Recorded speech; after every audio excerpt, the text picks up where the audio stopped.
Folks, welcome back. This is Chris in Central Pennsylvania. A rather strange announcement publicly just came out from Coup, Minister in the Presidency, talking about there's not a coup in South Africa. Well, who said there was a coup? Strange indeed. Well, this is nonsense and an effort, I think, by the government to look like it's in charge and also to play the role of victim a little bit here. So, security cluster detected potential coup risk, but South Africa remains secure, assures Ntshavheni. This is a story by Amanda Kotze, appeared in the News 24 media site. Minister in the Presidency, Coup Ntshavheni, assured South Africans of their safety despite potential coup risk, with measures already in place to mitigate threats. Ntshavheni said no security threats have been identified for the G20 Leaders Summit, and South Africa's security cluster remains solid. What are you talking about? Potential coup risk?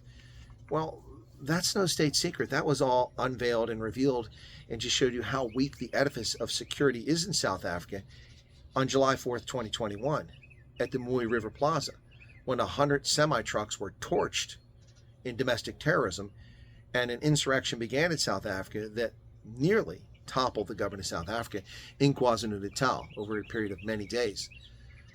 The potential risk of a coup in South Africa have been long known. The internal divisions within the ANC, the radical economic transformation faction versus the rest of the ANC. We've known about this for years. This is why groups have hived off. First, the anger over Thabo Mbeki being unseated led to Coup, which eventually disappeared. Then we had, of course, the EFF angry and the ANC youth leader, Julius Malema, leaving over his dispute with Zuma and carving out the EFF, which led to about a 10% party briefly. And most recently, Jacob Zuma's vanity project of the Umkhonto we Sizwe Party, MK, breaking off and securing 14+% of the vote. The risk of a coup have always been there, and the weak edifice that is state security was exposed, boldly, blatantly exposed for anyone paying attention, in July of 2021. What is she talking about? See, this is the government of South Africa pretending that they've identified a coup, but they haven't identified any coup. There's no coup. They've identified nothing. They've just identified the risk. Well, duh, genius. I did that on June 29th, 2021. 4+ years ago, I identified the risk to this country and how weak the edifice was. And then we saw the lack of response, the poor response by South Africa's government, and we clearly pointed out the weakness in crime intelligence, in national intelligence, and military intelligence, in the policing, in the structure of the forces, the lack of water cannons, the lack of bullets, rubber bullets, rations, planning, the incapacity of the government to respond to this sort of threat. She addressed a media briefing in Cape Town today where she unveiled the latest national security strategy and national security estimates. According to Amanda Kotze at News 24, in a shocking revelation, Minister in the Presidency, Coup Ntshavheni, revealed that the security cluster had identified potential risk of a coup d'etat. Okay, folks, people are going to run around all over Twitter and all over X and everything and freak out. A coup. There's no coup. The potential risk are the lack of capacity in SAPS, the poor intelligence capability of the government, and the lack of political will to address underlying concerns. Not to mention the internal factions in the ANC, the MK threat, the EFF threat. Those things have long been present. Nothing new here. This is a big nothing burger meant to get people excited about something that doesn't exist. She assured the nation of the country's sovereign integrity, that citizens are safe, and that the cluster is monitoring the matter closely. But citizens aren't safe. 26,000 South Africans are murdered every year, often in brutal fashion, in townships, on farms. No one's safe in South Africa. The society isn't even safe. Nearly had the government overthrown in July 2021 in an internal insurrection in KwaZulu-Natal. She said there is a potential risk of a coup d'etat. We've identified it and put measures in place to mitigate against it. So that's why we say to South Africans that there will not be anyone attempting to do a coup in South Africa. In the last few days or in the last few weeks, there has not been anyone attempting a coup in South Africa. So why does she get all excited about this? Because people aren't going to pay attention to what she said. They're going to rush off to Twitter and go, oh my gosh, there's a coup. They found people trying to commit a coup. No. This is ludicrous.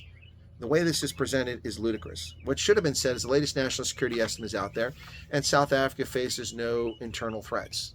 That's what they should have said, if that's true. But instead, this gets all excited, despite the potential coup risk. There's a coup risk in virtually any country. It doesn't take much to overthrow governments. It's a lot less than we realize.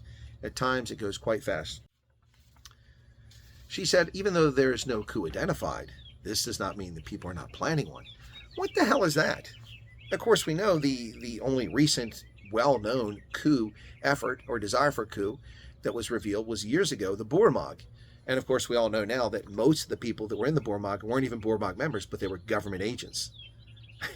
There were more government agents than there were Boermog members in that effort. And then she talked about concerns about protest, about support for Lieutenant General Nanda Mkwanazi, who exposed this potential corruption of Police Minister Senzo Mkunu and also Shadrach Sabia, saying that there's no threats here as well. Why is she even talking about that? Why is she even talking about that? One really odd thing she said in here, which is strange, and this is a very bizarre Orwellian phrase that she used. She said that the country's security cluster had a mandate to decontaminate the criminal justice system in South Africa. What? Decontaminate? What do you mean, root out corruption? Well, then say it. Decontaminate? That sounds very Orwellian. Now, she also made a point that's very, very necessary for the government of South Africa to note here. Given the upcoming November G20 summit, she said there's no threats, no identified threats to that summit in November this year. We do all the assessments in time and we mitigate them, and there have not been any threats coming out of South Africa. The safety and security of the delegates G20 is guaranteed. Well, there may be threats to the summit that don't come from South Africa. Have you considered that? Ladies and gentlemen, this is a big nothing burger, and they're going to get people excited for nothing. There is no information regarding any coup, and the way that she phrased this was poorly done, or the press poorly reported it.